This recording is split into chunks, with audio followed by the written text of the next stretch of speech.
Assalamualaikum warahmatullahi wabarakatuh. Waalaikumsalam warahmatullahi wabarakatuh. Bismillahirrahmanirrahim. Alhamdulillahirabbil alamin. Allahumma sholli ala sayyidina Muhammadinil Fatihi lima ughliqa wal khatimi lima syabaq nasiril haqqi bil haqq wal hadi ila siratikal mustaqim wa ala alihi haqqa qadrihi wa miqdarihil azim. Amin. Alhamdulillahirabbil alamin. Kita jumpa lagi malam hari ini.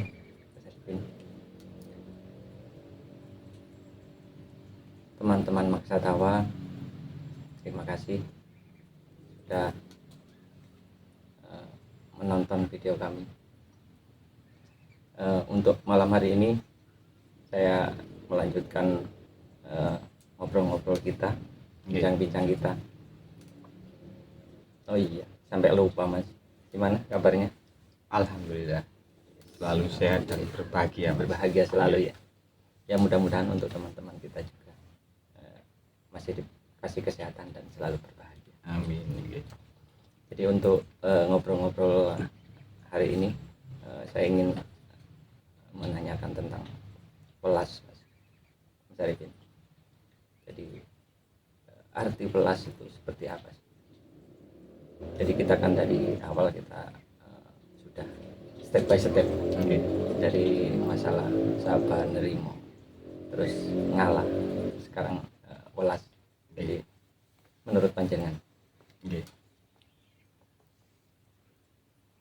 mungkin bahasa komplitnya welas sak podo padane atau persamaannya rahmatan lil alamin kalau dalam bahasa agama Islam.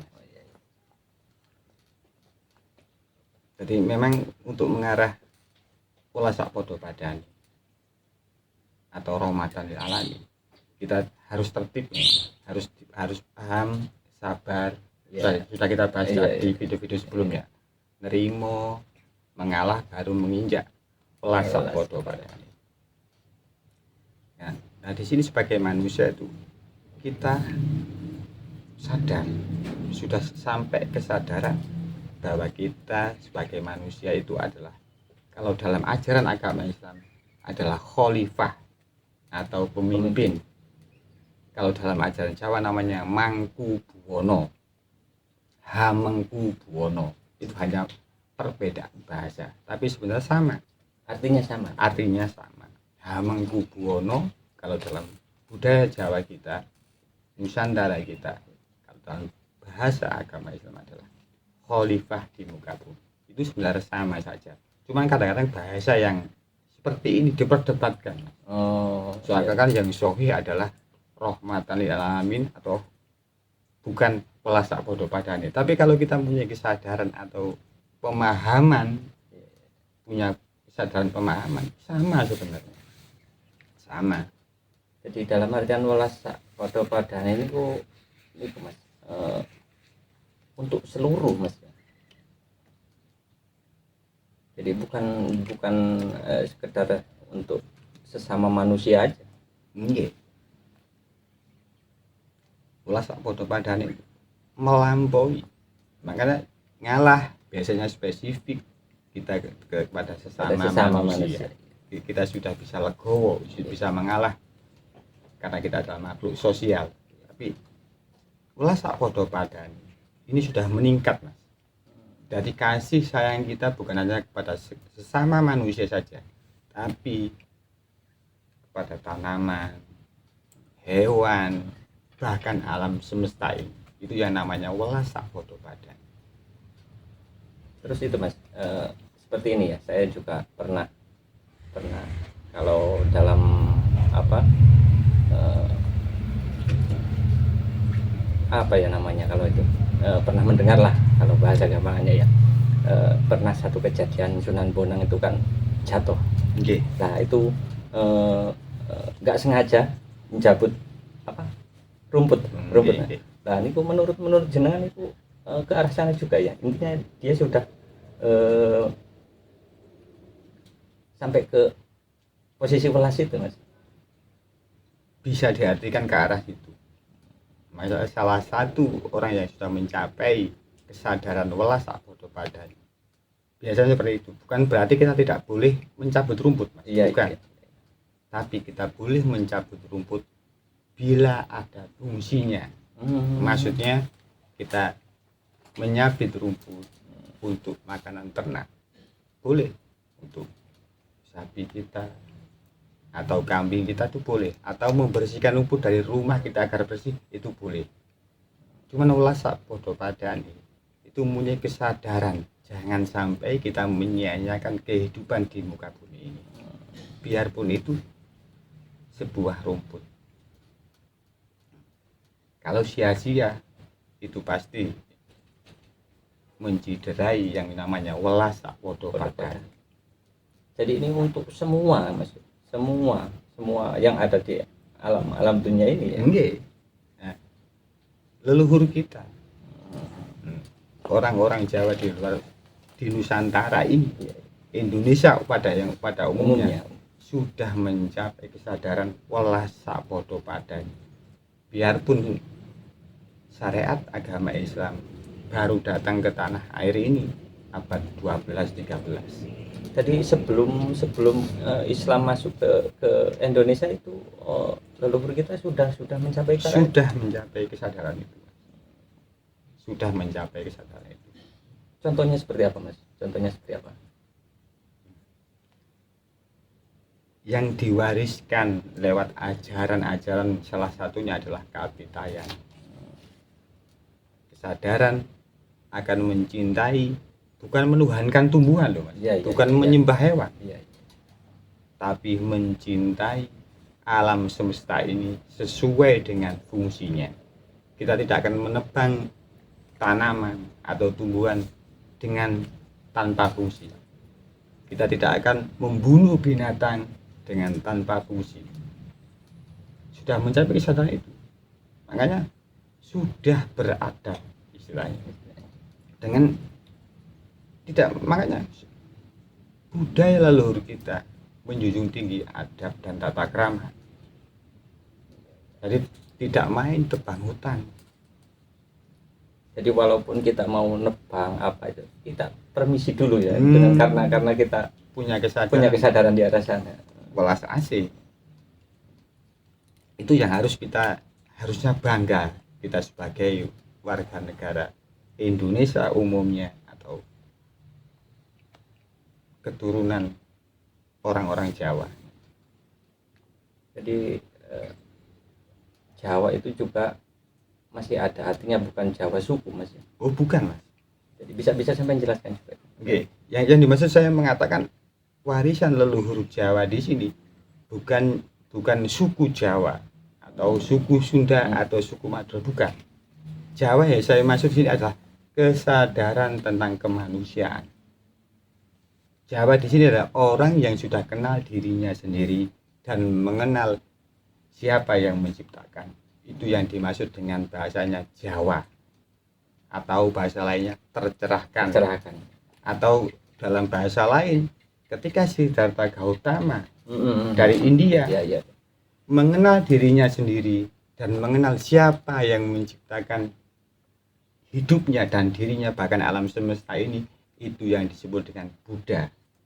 Makanya Jawa, Buddha itu sebenarnya adalah esensinya sama, cuman bahasanya yang berbeda karena latar belakang budaya, situasi, dan perbedaan bahasa. Tapi esensinya sama, yaitu sama-sama tercerahkan atau terpuji. Jadi bukan sekedar golongan atau itu, bukan. Makanya tidak ada ajaran Siddhartha Gautama itu menyembah Buddha, tidak ada. Buddha adalah ketika diri kita sendiri sudah mengenal kemanusiaan kita, maka akan mengenal yang menciptakan manusia, alias tercerahkan.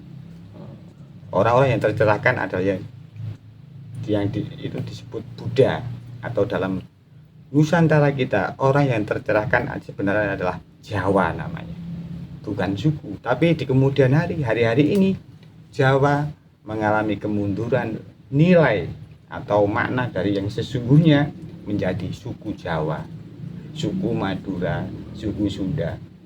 Bahkan kalau kita ngomongin esensi, Sunda adalah orang yang berdiam di daerah Jawa Barat, di Jawa bagian barat yang telah menempuh pencerahan.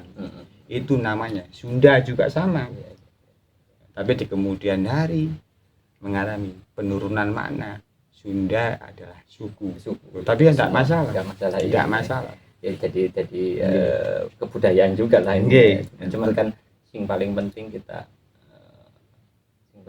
kita mempertahankan itu tadi. Makanya yang dimaksud dengan pribumi di sini, Mas. Ini intinya yang dimaksud. Kita sering kami pribumi Nusantara, kami pribumi Indonesia, tapi tidak paham.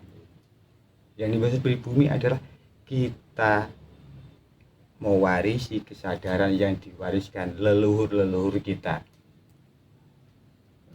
di bagian Jawa Timur, Jawa Tengah, orang yang telah mencapai pencerahan yang disebut dengan Jawa.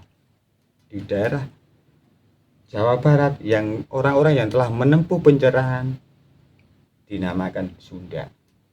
Makanya Jawa, Sunda, Batak, Madura itu sebenarnya adalah terpuji. Biarpun di kemudian hari menjadi penurunan nilai, menjadi sebuah kesukuan, itu tidak masalah. Tapi yang penting poinnya kita kembali mencintai Nusantara ini, mencintai tanah air kita dengan melampaui fisik, pikiran, emosi dan hati kita untuk mencapai Jawa yang sesungguhnya, agar kita terlepas dari statement orang Jawa tapi garuh Jawa. Wong Jawa garuh Jawa.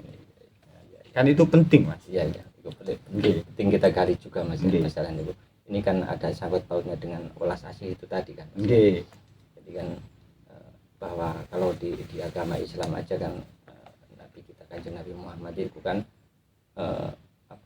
rahmatan lil alamin ke situ ya. Bertugas menebarkan kasih sayang ke seluruh alam semesta, alam semesta.